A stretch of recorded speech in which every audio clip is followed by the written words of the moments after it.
పొద్దున్నే హడావుడి ఉండకూడదు, బ్రేక్ఫాస్ట్ టేస్టీగా ఉండాలి అంటే ఈ వీడియో మీకోసమే. రాగి దోశలు ఎలా ప్రిపేర్ చేసుకోవాలో చూసేద్దామా. ఫస్ట్ ఒక బౌల్లోకి ఒక కప్పు రాగి పిండి తీసుకున్నాను.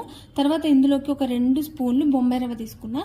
తర్వాత పుల్లటి పెరుగు ఒక 2 స్పూన్లు, టేస్ట్కి సరిపడా సాల్ట్, జీలకర్ర వేసేసుకుని ఒక కప్పు రాగి పిండికి 2 కప్పులు వాటర్ పోసుకోవాలి. ఫస్ట్ అయితే ఒక కప్పు వాటర్ పోసుకోండి, తర్వాత ఉండలు లేకుండా కలిపేసుకుని ఆ తర్వాత ఇంకొక కప్పు అయితే యాడ్ చేసుకోండి.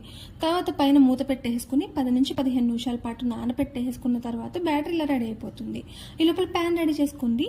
పైన ఒక స్పూన్ ఆయిల్ వేసుకుని టిష్యూతో క్లీన్ చేసేసుకోండి.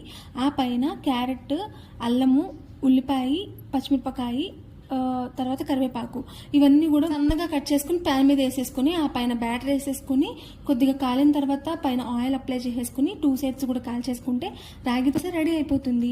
మీకు ఫుల్ డీటెయిల్ లింక్ కావాలి అంటే కింద ఇచ్చాను, చూసేసేయండి.